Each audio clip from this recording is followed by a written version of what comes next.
started, you'll want to input your protocol as well as your experimental conditions. The protocol is how the software is going to fabricate and condition your nanopore. So I have a drop-down button here. Right now I have standard 5 nanometer pore protocol loaded. This will come standard with your software.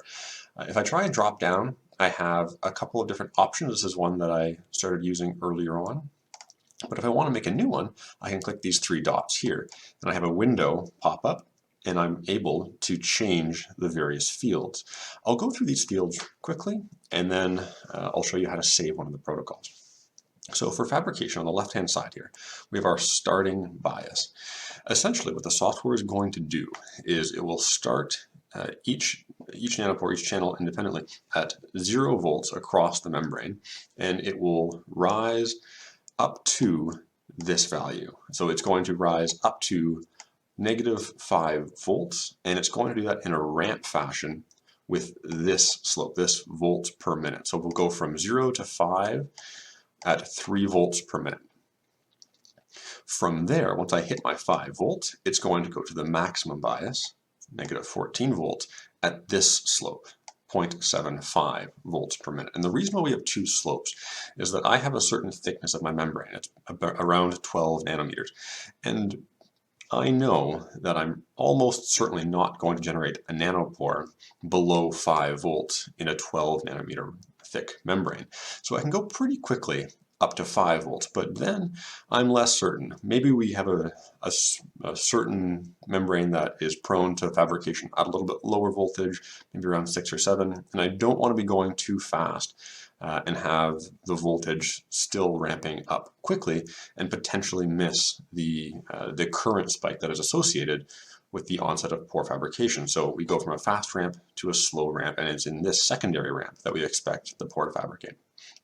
And we detect the pore fabrication, like I mentioned, with an increase in current, a sudden jump in current that's being read. And we look for that with our threshold here. And what the software is going to do is take the last 50 points of the current, find the median of that, and then offset that value by 25 nanoamps. That is our threshold. And when the current changes rapidly because a pore has fabricated, it's going to break this threshold and the voltage will automatically be cut off, and you have your nanopore. From there, the software will go to conditioning. And in conditioning, we do pulses, positive and the negative voltage. And we have these pulse trains and measure the size in between. So the second field here, I'll go back to the first one in a moment. The second field we have is the max bias, so 3 volts. So it'll pulse 3 volts, and then we have the bias min, -3 volts. And it's going to go from 3 to -3, and at each one of these steps, it'll wait for 4 seconds, and the number of cycles will be 5. So it'll go from 3 to -3, 5 times, and after that it will do a measurement step to see how much the pore has grown, and then it'll decide if it continues in conditioning or if it has completed the enlargement process. Now we skipped this first field. This is the percent of breakdown voltage. So if just by chance, the breakdown voltage is higher than expected. Maybe that membrane is particularly difficult to break down in, and maybe you get a breakdown at 10 volts instead of the expected 7 or 8. Well, at that point, perhaps 3 volts isn't going to condition fast enough. So what the software is going to do is take 3 volts or 40% of the breakdown voltage, whichever is larger. And that's going to be the conditioning voltage.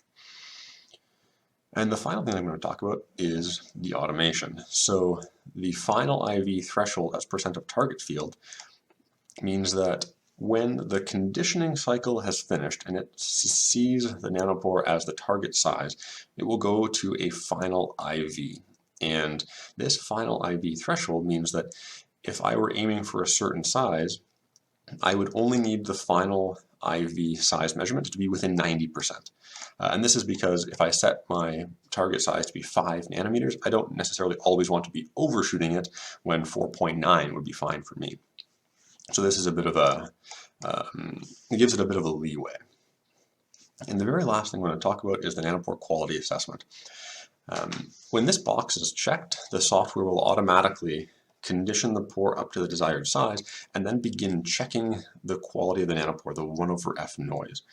And it will assess whether or not it would be useful for molecular experiments. If it deems that the nanopore is good, if it's low noise, then it'll do the final IV and it will continue on to tell you the nanopore is ready for use as usual. However, if the noise is a little high, it will continue to grow the nanopore in small increments in order to try and find a low noise spot, which is something that we have seen in the past. So if I check this checkbox and hit apply, you'll see that I can go to a max pore size. So right now in these settings, the software will go to 5 nanometers, it'll fabricate and then condition up to 5 nanometers.